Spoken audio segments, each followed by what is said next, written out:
జై హో.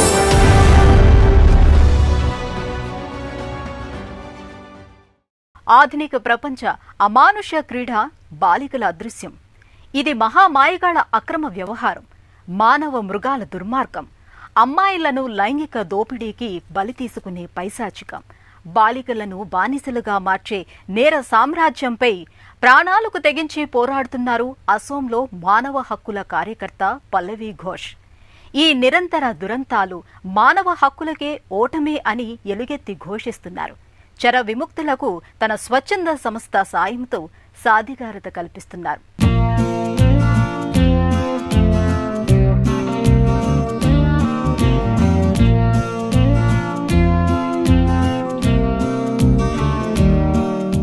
ఈశాన్య భారతాన అసోం రాష్ట్రం హోజై జిల్లా లండింగ్ పట్టణం ఈశాన్య రైల్వే ప్రధాన కేంద్రం, జనచేతనకు ప్రతీకలా ఉండే ప్రాంతం.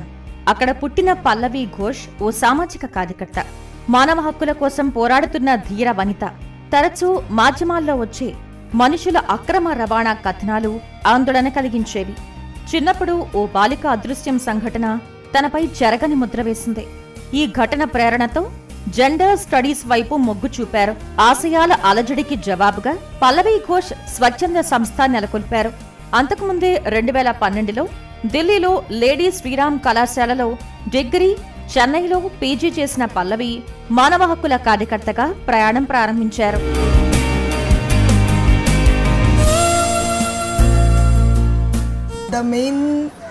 నేను ఈ రంగానికి వచ్చిన ముఖ్య కారణం చిన్నప్పటి ఘటనే. నా బాల్యంలో ఓ బెంగాల్ 24 పరగణాల జిల్లాలో ఓ అమ్మాయి తప్పిపోయిన సంఘటనే. 12 ఏళ్లుగా నేను ఈ రంగంలో పనిచేస్తున్నాను. పిల్లలు, స్త్రీ పురుషులు, యువతీ యువకులు ఇలా ఎవరైనా సరే వారిని అక్రమ రవాణా నుంచి కాపాడటమే లక్ష్యం. ఎందరినీ రక్షించామన్నది గీటురాయి కాదని, పరిష్కారమూ కాదని గ్రహించాను. వారిని కాపాడి ఇంటికి పంపిస్తే వాళ్లు మళ్లీ వచ్చేవారు. ఇంటి అవసరాల కోసం వాళ్లు రవాణాదారుల చెరకు వెళుతున్నారు. పేదరికం, నిరుద్యోగం, ప్రకృతి వైపరీత్యాలు, వలసలు, కుటుంబ హింస, మానసిక సమస్యలు, ఇంకా గృహహింస అన్నీ సమస్యలే. అందుకే ఈ సంస్థను ప్రారంభించాం. 2 దశాబ్దాల క్రితం పశ్చిమ బంగాల్లోని 24 పరగణాల జిల్లాలో ఓ పల్లెలో యువతి అదృశ్యమైంది. గ్రామీణ ప్రాంతాల్లో మనుషులు మాయం కావటమేంటి? ఈ ప్రశ్నే ఆమె అంతరంగాన్ని తొలిచింది. అన్యాయాలను సహించే మనిషి కాదు, అమ్మాయిల రవాణాకు వ్యతిరేకంగా ఉద్యమించాలని నిశ్చయించారు. అందుకు వేదికగా 2020లో ఇంపాక్ట్ అండ్ డైలాగ్ ఫౌండేషన్ అనే స్వచ్ఛంద సంస్థను స్థాపించారు. అక్రమ రవాణా నిరోధానికి, ప్రాణాలతో బయటపడిన వారికి పునరావాసం, ఉపాధికి బాట వేయటం ఈ సంస్థ లక్ష్యం. పేదరికం వల్ల హర్యానా, పంజాబ్ లాంటి రాష్ట్రాల్లో మానవ అక్రమ రవాణా జరుగుతోందని పల్లవి గ్రహించారు.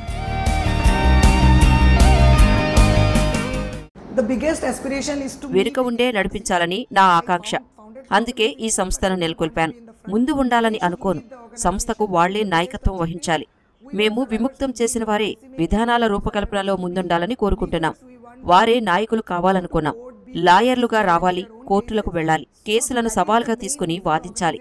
ఈ సంస్థను స్థాపించిన ముఖ్య ఉద్దేశం ఇదే. మహిళలు, పిల్లలు, ఇతర అక్రమ రవాణా బాధితుల రక్షణకు పల్లవి అవిశ్రాంత కృషి సాగించారు. బెంగాల్, ఒడిశా, అసోం, ఆంధ్రప్రదేశ్, హర్యానా, పంజాబ్ రాష్ట్రాలలో లింగ నిష్పత్తిలో అసమానతల్ని ఆమె గుర్తించారు.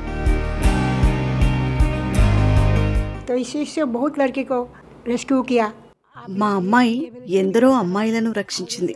ఇందులో భాగంగా అసోం, బెంగాల్, మేఘాలయ అలా ఎటైనా వెళ్తుంది. పునరావాసం కల్పించి తోడ్పడుతుంది. మీరు అమ్మగా మీ అమ్మాయిని ఇలాంటి పనులకు ఎలా అనుమతిస్తారు అని అంతా అడుగుతుంటారు. తను వెళ్లేది ఇతరులను కాపాడేందుకు, వారికి సాయం చేసేందుకే. అందుకే నేనెప్పుడూ ఆపలేదు. తను ఓ స్వచ్ఛంద సంస్థను కూడా ప్రారంభించింది. తను క్షేమంగా ఉండాలని, తన కలలు నెరవేరేలా చూడాలని నేనెప్పుడూ దైవాన్ని ప్రార్థిస్తాను.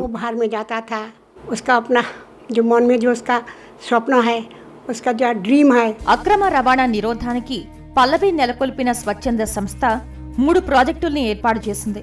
వీటిలో ప్రాజెక్టు సురక్ష అక్రమ రవాణా నిరోధంపై అవగాహన ప్రచారంపై దృష్టి పెట్టింది. ప్రాజెక్టు ఉద్ధర్ వెట్టి చాకిరీ చేస్తున్న బాల కార్మికులకు, లైంగిక దోపిడీ బాధితుల్ని కాపాడటం లక్ష్యంగా నిర్దేశించుకుంది. ఇక ప్రాజెక్టు సహాయ్ పునరావాసం, వృత్తిపరమైన శిక్షణ ఏర్పాటు చేస్తుంది. తగిన సలహాలు సూచనలు అందిస్తుంది.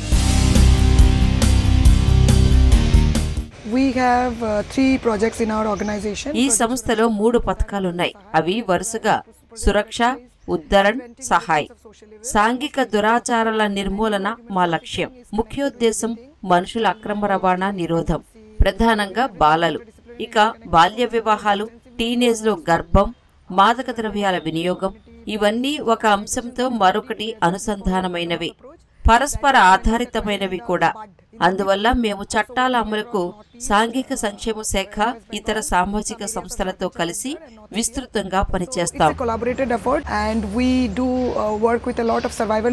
ఆమె బాధితుల్ని రక్షించడానికే పరిమితం కాలేదు. రక్షించిన వారికి పునరావాసం, విముక్తులకు కౌన్సిలింగ్ ఇచ్చి సాధికారత కల్పిస్తున్నారు. అక్రమ రవాణా జరిగే ప్రాంతాలను గుర్తించడం, పల్లెల్లో వీటిపై అవగాహన పెంచే కార్యక్రమాలను చేపట్టారు.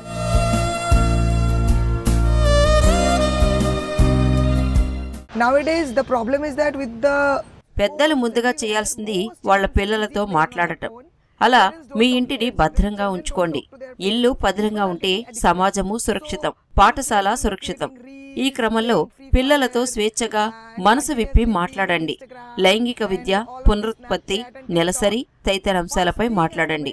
పేరెంట్స్ ఇద్దరూ కలిసి సంభాషించండి. పాఠశాల సర్క్యులర్లో ఈ అంశం చేరి ఉందని నిర్ధారించుకోండి.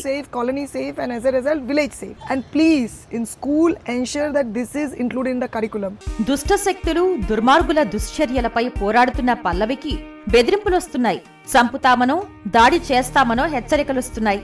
అయినా ఆమె బెదరలేదు, లక్ష్యం వదిలి పారిపోలేదు. ఇప్పటిదాకా బానిసత్వంలో మగ్గుతున్న 10,000 మంది మహిళలు, బాలల్ని రక్షించారు. ఊబి నుంచి, ఉచ్చు నుంచి ప్రాణాలతో బయటపడిన వారికి కొత్త జీవితం నిర్మించుకునేందుకు తోడ్పడుతున్నారు.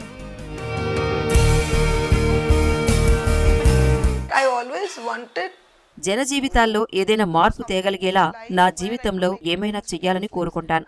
నా చిన్నప్పటి నుంచి చూస్తున్నాను.